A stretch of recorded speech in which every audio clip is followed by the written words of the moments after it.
हुकूमत और कलअदम जमात के नुमाइंदों में मुज़ाकरात मामला तय पाने का इम्कान। रुकन मुज़ाकराती कमेटी हामिद सईद काज़मी का 92 न्यूज़ से गुफ्तगू में कहना था कि मुज़ाकरात कामयाब ही समझें। साहबजादा पीर खालिद सुल्तान भी मुज़ाकरात की कामयाबी के लिए पुरुमीद। कहते हैं हुकूमत ने किसी किस्म का ऑपरेशन न करने की यकीन दहानी कराई है।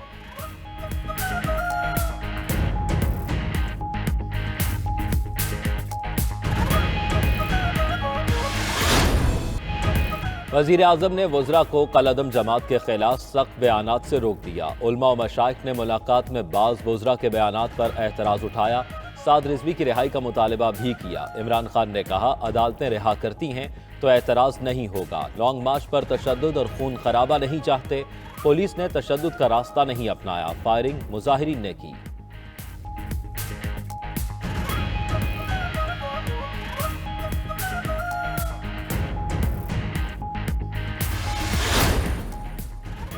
वज़ीर आज़म से उलमा के 31 रुकनी वफ़द की मुलाकात। दो हुकूमती शख्सियात पर एतराज़ात। ज़राए के मुताबिक उलमा ने कहा कि एक वज़ीर के सख्त बयानात मुज़ाकरात सबूताश कर सकते हैं। उलमा के एतराज़ पर मुतल्लिका वज़ीर ने प्रेस कॉन्फ्रेंस नहीं की। उलमा ने एक हुकूमती शख्सियत की मौजूदगी पर एतराज़ भी किया। इमरान खान ने उन्हें मुज़ाकरात से उठा दिया। उधर हुकूमत ने मुज़ाकराती कमेटी के अरकान की तादाद 12 से बढ़ाकर 15 कर दी।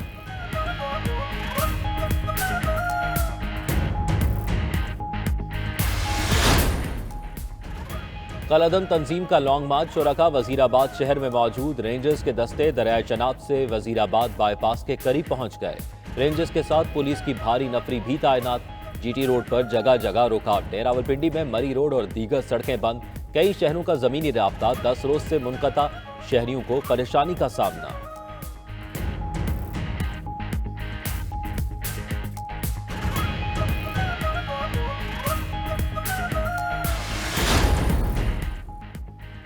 पीडीएम हुकूमत के खिलाफ आज डेरा गाजी खान में जलसा करेगी। फजल रहमान, शहबाज शरीफ और दीगर रहनुमा खिताब करेंगे।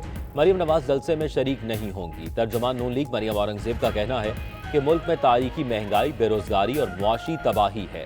आज पीडीएम का जलसा जालिम हुकूमत के खिलाफ अवामी रेफरेंडम साबित होगा।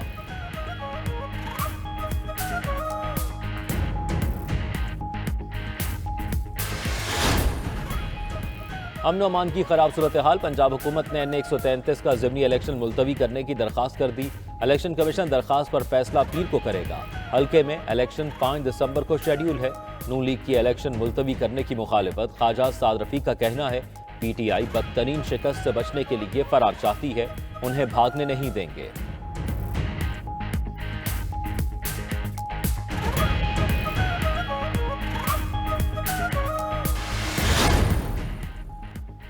NA 133 के ज़िमनी इलेक्शन में तहरीक इंसाफ के उम्मीदवार जमशेद इकबाल चीमा और मुसर्रत जमशेद के कागजात नामजदगी मुस्तरद। नून लीग ने PTI उम्मीदवारों के तजवीज़ कुरिंदा पर एतराज़ किया था।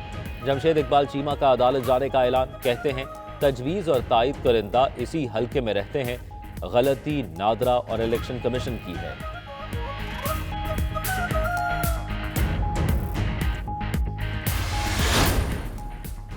डेंगू वायरस के हमले मुसलसल जारी। रावलपिंडी और इस्लामाबाद में मजीद 171 अफराद डेंगू का शिकार। इस्लामाबाद में गुज़िश्ता रोज एक शहरी भी दम तोड़ गया। डेंगू के बायस मजमूई अमवात 13 हो चुकी। खैबर पख्तूनख्वा में डेंगू के 319 नए केसेस रिपोर्ट। पेशावर में एक रोज में सबसे ज्यादा 212 मरीज आए।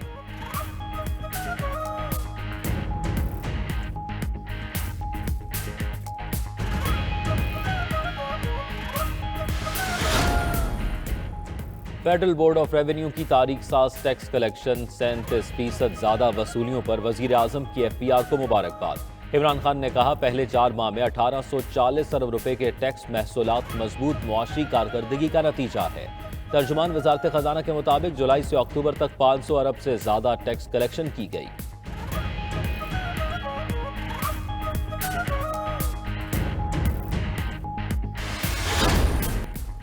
भारतीय पंजाब की आज़ादी और खालिस्तान के क़याम के लिए रेफरेंडम आज लंदन में होगा। क्वीन एलिजबेथ सेंटर में वोटिंग का अहतमाम सिख फॉर जस्टिस तंजीम ने किया। सिख रहनुमाओं का कहना है कि भारतीय पंजाब की आज़ादी की तहरीक लंदन से शुरू हो रही है। भारत सिखों के बाद अब किसानों की नस्लकुशी कर रहा है।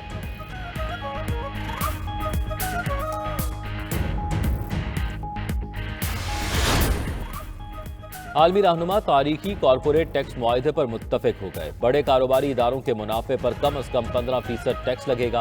फैसला मल्टीनेशनल कंपनियों की जानिब से मुनाफा री रूटिंग करने के बायस किया गया।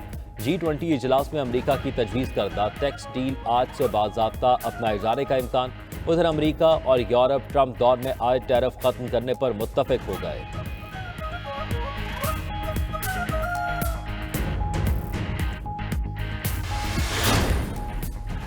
T20 वर्ल्ड कप में इंग्लैंड ने ऑस्ट्रेलिया को शिकस्त दे दी।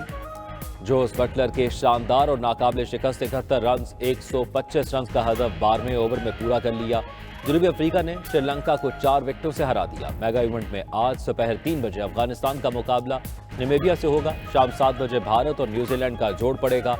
हारने वाली टीम की सेमीफाइनल तक रसाई मुश्किल हो गई।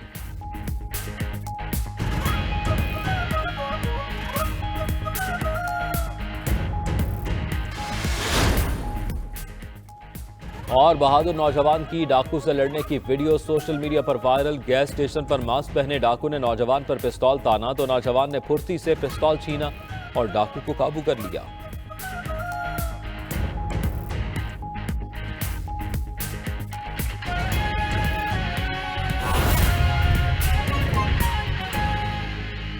महंगाई है कि रुकने का नाम नहीं ले रही। अशिया खुर्दनोश में इजाफे के साथ बच्चों के लिए तालीम का हसूल भी मुश्किल होता जा रहा है।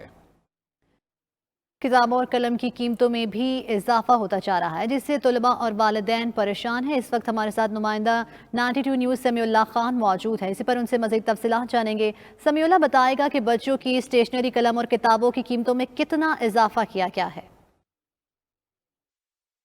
जी बिल्कुल, महंगाई महंगाई महंगाई महंगाई ने आवाम की जो है ना चीखें निकलवा दी हैं। जहाँ पे अशिया खुर्दनोश, फ्रूट, सब्जियाँ महंगी हो गई हैं, वहाँ पे जो स्टेशनरी है, बच्चों की पढ़ाई का सामान है, वो भी महंगा हो चुका है। जो आम रजिस्टर 30 रुपये का मिल रहा था वो इस वक्त 50 रुपये का हो चुका है, और जो पेन था वो 20 रुपये का था, अब जो उसकी कीमत 30 रुपये तक हो चुकी है। इसके साथ साथ जो किताबें थी उनके रेट भी महंगे हो गए, जिसकी वजह से जो तालीम हसूल करना है वो भी अब बच्चों के लिए मुश्किल हो गया। इस वक्त हमारे साथ एक शहरी मौजूद है जो बच्चों के लिए स्टेशनरी खरीदने आए हैं। हम उनसे जानते हैं कि वो इस महंगाई के बारे में क्या कहते हैं। अपने छोटे बच्चों के लिए स्टेशनरी पढ़ाई का जो रजिस्टर वगैरह होते हैं वो खरीदने के लिए आया हूँ।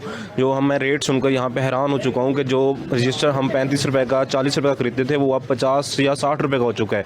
इसी तरह जो एक पेन है उसकी कीमत जो आम 15 से 20 रुपये थी वो अब 25 से 30, मतलब आधी कीमत से बढ़ चुकी है। अब इसको अफोर्ड करना बहुत मुश्किल होता जा रहा है जितनी महंगाई होती जा रही है, और मुझे नहीं लगता कि हर पाकिस्तानी, हर गरीब बंदा इसे अफोर्ड कर सकेगा। जी आपने शहरियों से सुना, उनका यही कहना था कि तालीम तो हर बच्चे का एक ख्वाब होता है और ये लाजमी चीज़ है। हुकूमत ने स्टेशनरी और बुकों की कीमत में जो इजाफा किया है, हुकूमत को चाहिए कि फौरी तौर पर जो है ना इन चीज़ों की कीमतें कम करे, ताकि गरीब जो आवाम है वो बच्चों के लिए जो ख़रीदारी ये सामान है वो आसानी से ख़रीद सके।